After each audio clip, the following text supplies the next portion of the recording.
Hi guys, my name is Rahmat. I am working as a data scientist at Oracle Bangalore.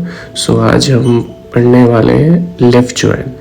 So it's basically like it takes everything from the left table and only matching things from the right table. And if there is no match, then that row will be showing as null from the right side. Okay. So left table से हर कुछ ले लेते हैं and हम लोग match कराते हैं right table से, और जो वैल्यू मैच कर जाता है वो लिख देते हैं, और जो वैल्यू मैच नहीं करता है वहाँ पे नल लिख देते हैं। सो हम इसको एक एग्जांपल से समझते हैं, right. So there is one table name T1 and which is 3 rows which is 1 1 1 and column name is ID, और same for the table 2 which has 3 rows and 1 column which is ID. So अब हम यहाँ पे query लिखते हैं, सो select, और हमें output में दोनों कॉलम चाहिए।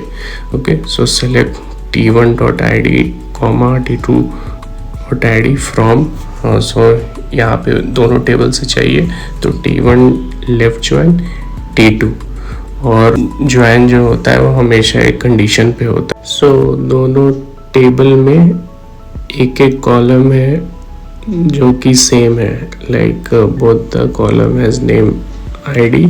सो हम इस कंडीशन पे इस दोनों टेबल को ज्वाइन कर सकते हैं। तो फिर हम ऑन कंडीशन में ये लिखेंगे on T1.id is equal to T2.id।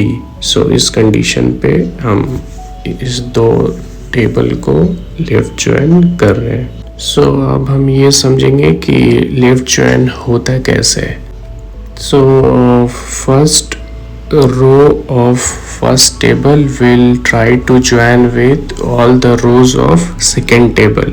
Okay, so यहाँ पे जैसे हम देख सकते हैं कि फर्स्ट रो जो है वो 1 है फर्स्ट टेबल का, तो 1 will try to join with all the rows of second table. Same like second row and third row, तो हम यहाँ पे देख सकते हैं कि सारे वैल्यू मैच कर रहे हैं। सो फर्स्ट टेबल का फर्स्ट रो 1 है, तो 1 मैच कर रहा है सेकेंड टेबल के first second and third row से। फिर सेम चीज second row of first table is matching with all the rows with second table. Same goes with third row of first table matches with all the rows of second table. So total 9 rows will be the answer.